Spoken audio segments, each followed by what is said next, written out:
आशीर्वाद से शीघ्र ही तुम्हारे यहाँ एक पुत्र होगा, किंतु तुम्हारी पहली इच्छा गंगा का जल प्रदान करना यह मेरे लिए कठिन कार्य है, क्योंकि गंगा भगवान विष्णु की सेवा में है।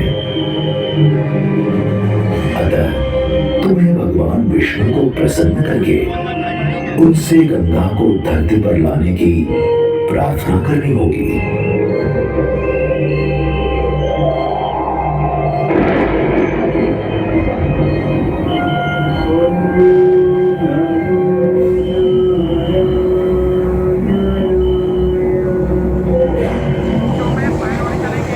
बहुत लंबे समय तक कठोर तपस्या करने के उपरांत भगवान विष्णु ने भगीरथ को दर्शन दिए तथा उनसे वरदान मांगने के लिए कहा।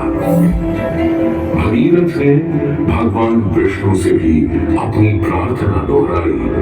तब भगवान विष्णु ने कहा, भागीरथ, गंगा बहुत चंचल है और जब वे अपने पूर्ण वेग के साथ पृथ्वी पर अवतरित होगी तो उनके वेग को पृथ्वी संभाल नहीं पाएगी और वे सीधे पाताल में चली जाएगी। यदि गंगा के वेग को संभालने की किसी में भी क्षमता है तो वह है केवल महादेव जी में। इसलिए तुम्हें पहले भगवान शिव को प्रसन्न करना होगा, तभी तुम गंगा को धरती पर ले जा पाओगे।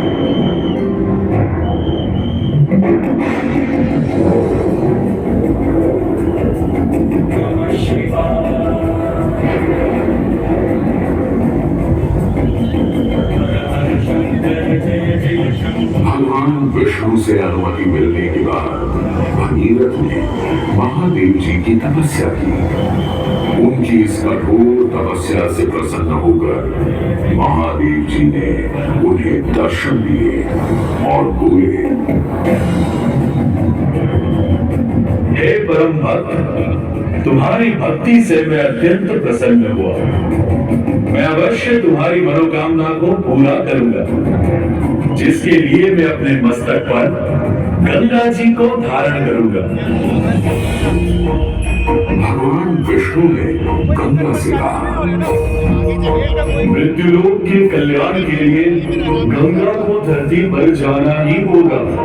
वहां के जीव उनके जल का स्पर्श पाकर पाप मुक्त उनसे गंगा को धरती पर लाने की प्रार्थना करनी होगी।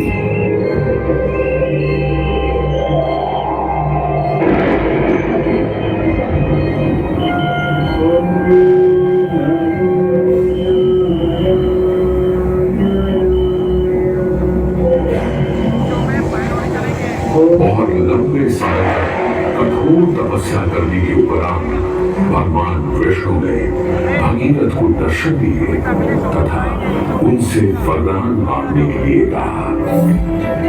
भगीरथ ने भगवान विष्णु से भी अपनी प्रार्थना दोहराई।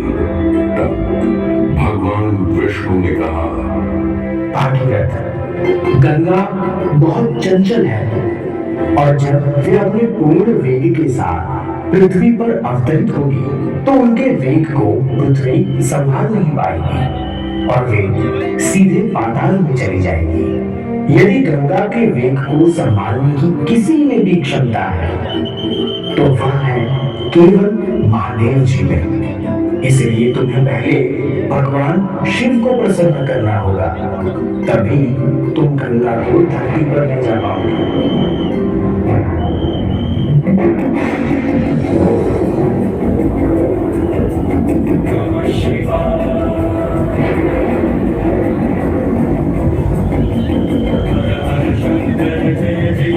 भगवान विष्णु से अनुमति मिलने के बाद भगीरथ ने महादेव जी की तपस्या की।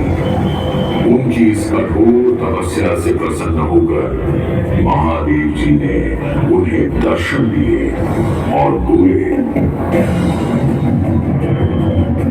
हे परम भक्त, तुम्हारी भक्ति से मैं अत्यंत प्रसन्न हुआ। मैं अवश्य तुम्हारी मनोकामना को पूरा करूंगा, जिसके लिए मैं अपने मस्तक पर गंगा जी को धारण करूंगा। भगवान विष्णु ने गंगा से कहा, मृत्युलोक के कल्याण के लिए गंगा को धरती पर जाना ही होगा। वहां के जीव उनके जल का स्पर्श पाकर पाप मुक्त होंगे और उनका उद्धार होगा। भगवान विष्णु से आश्वस्त हो गंगा श्री हरि विष्णु चरणों से होकर वहां से चल गई।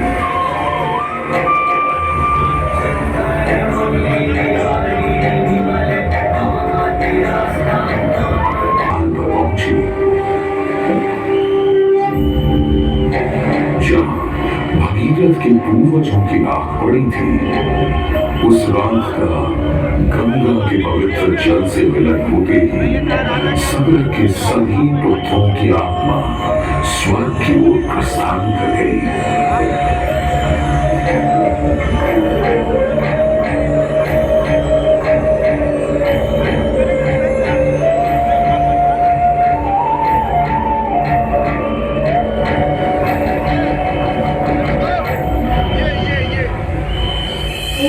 गोमुख से निकलकर गंगा गंगोत्री, नारसिल, रुद्रप्रयाग, कर्णप्रयाग, ऋषिकेश, हरिद्वार, गढ़मुक्तेश्वर और प्रयाग होती हुई यहाँ पहुंची है।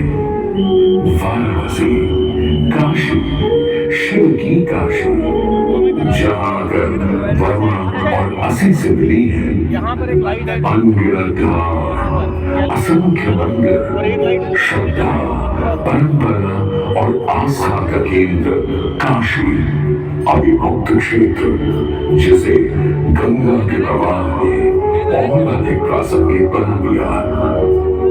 यही काशी में गंगा एक बार पुनः शिवांगन में आ पहुंची। मत्स्य पुराण में भगवान शिव वाराणसी का वर्णन करते हुए कहते हैं,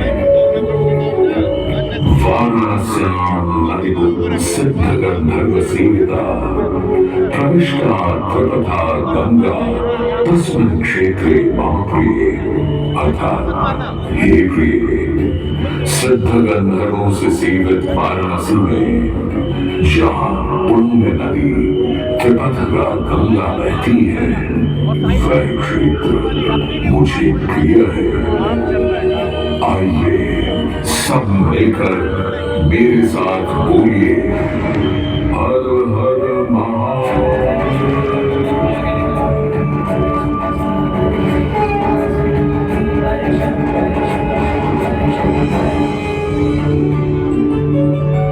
काशी के ये घाट आपको देव दीपावली की शुभकामनाएं देते हैं।